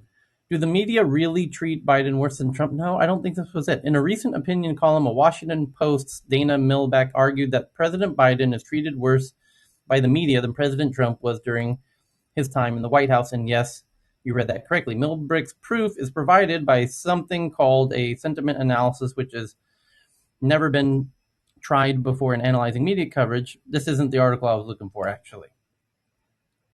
Tyler, the one, yeah, I see your DM. I think you tweeted, yeah, tweeted. It's from David. Yes, from David. Yeah, there it is. There it is. Thank you, BB. Here it is. Here's the one I wanted from Apple News. Here we go. From the Hill. White House points finger at the press. Exactly. So again, I'm not the only one who thinks the press is out to lunch and fucking everything up. Here we go. The Biden White House, plagued by low approval ratings that have weakened the president's clout and raised fears among Democrats over next year's midterm elections, is blaming the media for some of its problems. Now watch how this argument unfolds. Administration officials are increasingly pointing the finger at the press, saying that news organizations are unfairly covering the White House and contributing to Biden's tenuous public standing nearly a year into his presidency. Multiple White House officials recently shared a Washington Post column published with the headline, "The media treats Biden as badly as or worse than Trump, and here's proof." The opinion piece cites findings from an artificial intelligence software analysis of more than 200,000 articles from 65 different outlets that determined coverage of Biden has been bad for the last few months, as bad as that of former president during the same time frame in 2020. Biden administration officials also pushed back earlier this week in response to a West Wing playbook item in Politico that described Vice President Harris's preference to use traditional wired headphones instead of Bluetooth devices over fears that the latest technology could come with certain security risks. Quote, "The intrepid substantive reporting on Vice President continues," White House Deputy Press Secretary wrote on Twitter, attaching a photo of the newsletter along with his sarcastic remark. "Chris, didn't you hear? This is what people all over the country really care about and want to know," responded somebody on Twitter. Harris's outgoing press secretary said, on Thursday, more than 6 liberal groups sent a letter. Here we go. Now, this is where it gets for real, right here. On Thursday, that was yesterday, more than 6, that would be 60 or more liberal groups sent a letter to key media stakeholders urging more balanced coverage of the president. The organizations condemn what they consider to be the pervasive pattern of underreporting and negative bias towards the actions and agenda of his administration. Here's the quote. This is the humdinger of a quote. Here we go. "Please consider and swiftly address your role in promoting this widespread destructive pattern of reporting," the letter states. "Not only is it doing harm to our democracy, but it is also harming our reputation as journalists and that of the news outlets you represent."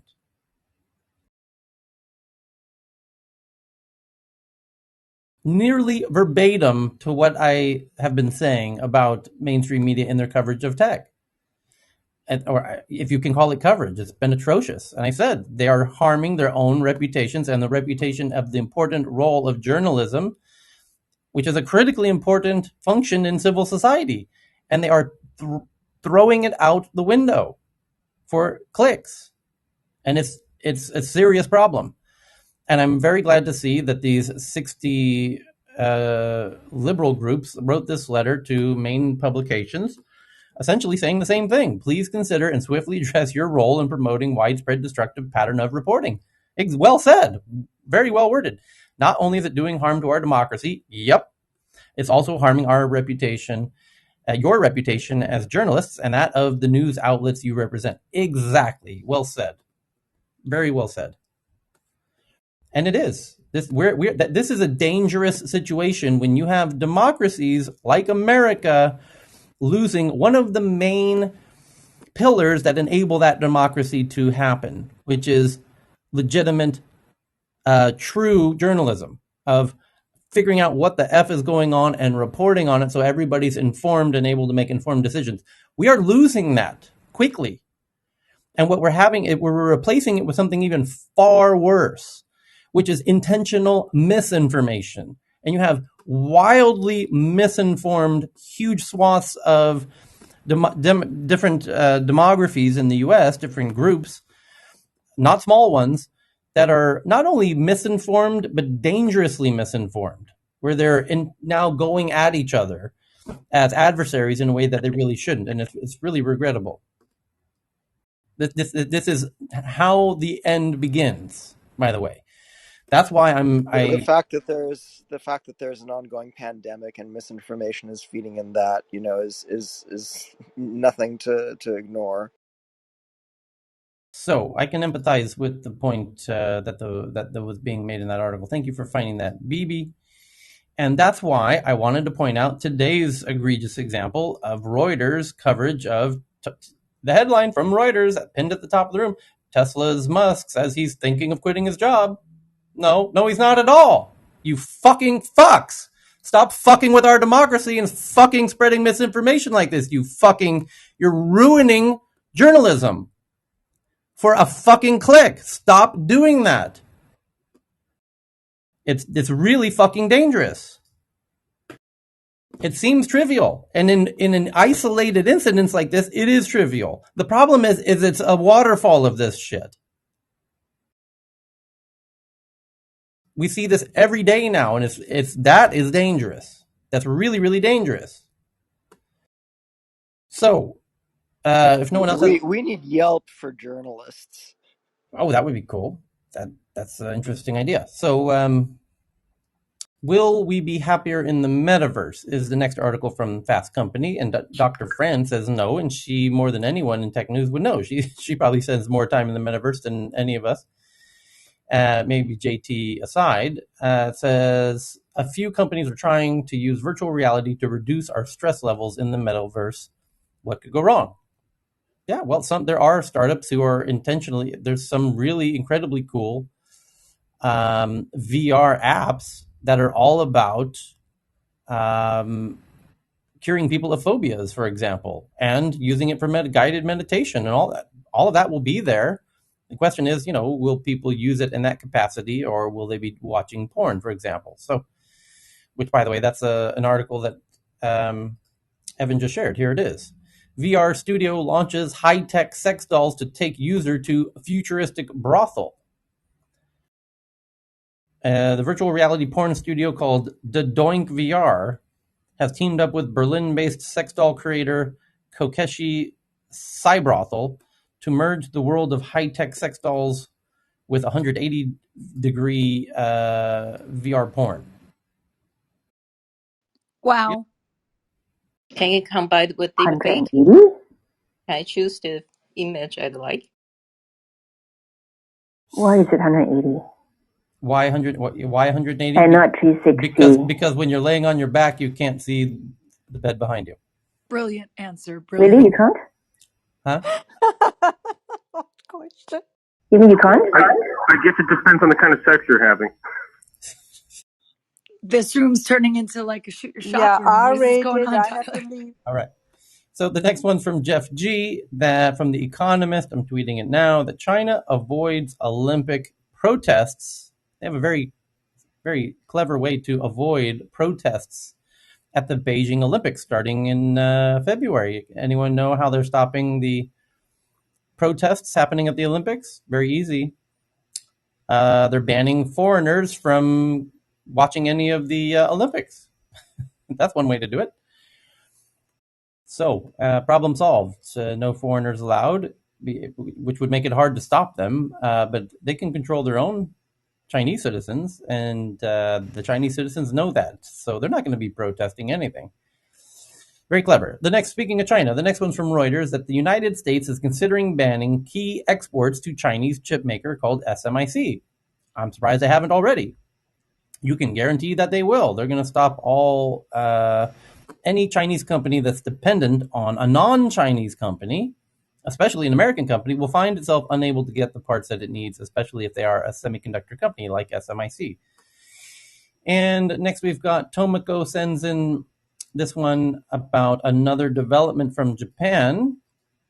Scientists in Japan developed glowing masks that help detect coronavirus. A team at Kyoto University hopes that the face masks will offer users an easy way to test whether they have the virus, because the mask, if it comes in contact with the COVID virus, will start glowing, have this glowing residue in the mask if it detects COVID.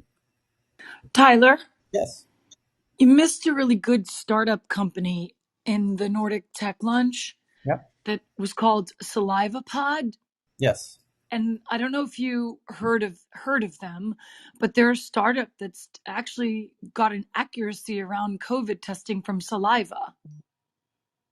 And it was a fascinating conversation with the founder, and he was looking for fun. I think he was looking for funding to expand, but it's a saliva pod. And it's really fascinating because he also did say that most of what they're finding out now is that a lot of the telltale signs or being able to see what a disease, if someone has a disease, is actually through the saliva. The saliva they could test saliva for so much. And it's literally one that you could take at home and you could get immediate results. So it's a really interesting thing because I saw the mask one, but I thought to myself, if someone wants the privacy of being able to do it in their own home. And there was a woman, I think there was Tomoko on there from Japan. Was she on the stage? I could have sworn there was someone from Japan as well that was asking about it. Because if in fact it does work, as well as that they're stating in their research, it could help other countries if they were to allow it. But I think the challenge that the gentleman said is that the labs were not there to do the test. Like the labs that would have to do that test are not, they'd have to be willing to do that test. But again, So there's more intricacy so there. So there's actually a group at the Yale School of Public Health that worked out saliva PCR tests many months ago, and they've actually open sourced everything that they've done, and it's just that there hasn't been uptake. The people who are in this business are just trying to make as much money as they can, and Totally agree with you, Eli. Okay, stick with the what approval is process as it is.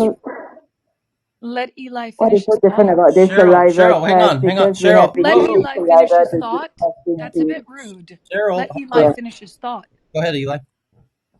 Yeah, so I was just saying that the technology is there and also goes beyond this. It's just a matter of the businesses driving it forward and the government pushing it forward, and neither of those things have been true. And this is an area that actually I would like to get into because I do have pertinent stuff. Cheryl? I don't know what's so interesting about saliva tests. We have been doing saliva tests since the beginning of COVID in Japan. Japan doesn't have the problems that the US and other countries have. Oh, by the way, remember there's an article about chewing gum? No. I think Japan has something like 99% STEM literacy at the high school level. Compare that to something like the U.S. where it's, mid 60s. So only about 60% have a basic scientific understanding of, the literature. So anything that can increase the uptake in testing or willingness or even open source these kind of technologies, I think that's a step in the right direction. Okay. So another tweet Willie in the audience just shared from the South China Morning Post that China uses quantum satellite to protect its power grid against attacks. Well, by the way, the World Economic Forum is now doing this global simulation of power grid outages because they're suspecting that there might be some reason to think there could be massive global power grid outages. I wonder what that might be about. And by the way, they did a massive pandemic simulation a few years ago, and now we're living through one. So it might behoove you to consider building your own, get off your, the power grid and get your own power source under control, especially if you live in a part of the world where you would struggle significantly due to the climate if you didn't have power for extended periods of time. And China is using quantum satellite to protect world's largest power grid against attacks, which I have to imagine might be their own. I think they're more concerned about protecting their own power grid. So let's see what this one says from South China Morning Post, that the operation commands able to be sent using particles of light, the world's first quantum satellite. It offers reliable protection against blackouts caused by hacking, especially for commands sent over long distances or without optical wires. China's created a quantum communication network in space to protect its electric power grid against attacks, according to scientists involved in the project. Part of the network links the power grid in Fujian, the southeastern province closest to Taiwan, to a national emergency command center in Beijing. In a drill conducted in May, the ultra-secure communication line allowed central government staff to take over control of the coastal province's power grid operation without their commands being vulnerable to tapping or manipulation by third party. Have you not heard me say multiple times in this room that in the near future, power grids will go out as a prelude, as the first move in any conflict? That if there were to be any conflict with Russia or China or anybody, there would likely be massive grid power outages as the first step. And now you see China preparing for precisely that, in their own words from South China Morning Post. True that, Tyler. All of our power grids are basically have dormant malware in them, ready to be triggered. I mean, it's a huge issue. So the Well, next, yeah. Sorry, just a quick note. Creating a tax for power grids is not necessarily is the power grid, robust and secure? It's what kind of creative humans can come up with an interesting solution or interference. And in that note, I think some of the work done by the automated hacking systems in DARPA's Cyber Grand Challenge demonstrated that we don't even need humans to engage in these kind of attacks, and all it requires is one bad line of code or one buffer overflow exploit that then enables total domination. So just remember that the National Reconnaissance Office has a satellite which has the octopus kind of huddled over the world and says nothing is beyond our reach. So that's kind of to put that into perspective. We're definitely in an age of cyber, where cyber is basically the next theater of war. Okay.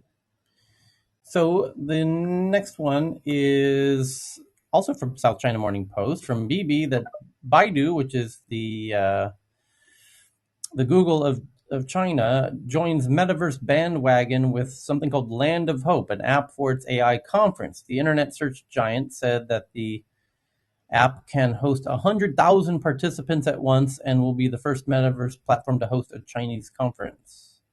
From Baidu. Thank you for that one, BB. And another one from BB, from Nikkei Japan, that China kicks social network Douban out of app stores, leading cultural platform under pressure from authorities and nationalists. Chinese regulators removed 106 apps from the country's app stores for, quote, excessive collection of personal information, including one of the country's leading cultural discussion platforms. And what else do we have here? From Valerie in the audience, I'm retweeting her tweet now, an article from TechCrunch that Spain moves closer to passing a startup law. Spain's government has agreed on the details of a draft startup law, passing the baton to the parliament to debate and potentially amend the plan to enable a lot more startups. Spain's government has agreed on the details of the startup law. The Council of Ministers announced adoption of the first draft today, which it said contains important measures to cut red tape and remove bureaucratic obstacles for founding and investing in startups in Spain. The package also targets reforms at stock options and access to visas in a bid to make the country a more attractive place for entrepreneurs and digital talent. In a press release, Spain's government said the package of incentives includes what it touts as the EU's most beneficial treatment of returns on stock options. Ministers have agreed to raise the tax exemption on stock options income from 12,000 euros to 50,000 euros per year. The draft also stipulates that taxation is delayed until the date of settlement. Hey, they're listening to the startups. There you go, Spain.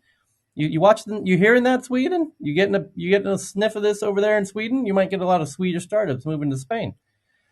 Other notable tax measures include a reduction in corporate tax and non-resident income tax. That's great. The maximum deductible, who cares? A reform also looks set to tackle another key complaint of local founders, the cost and bureaucracy of setting up a startup in Spain. And under the draft law, minister said the procedures for setting up a company will be streamlined. Startups will also be able to use an online portal to make business declarations and access benefits. And there you go. Well done, Spain. You might start seeing some startup activities out of Spain now. That's great. So that covers our tweets, and we're just right at the top of the hour yet again. So thank you to everybody for another fun tech news around the world. And we will see you tomorrow for another one, hopefully.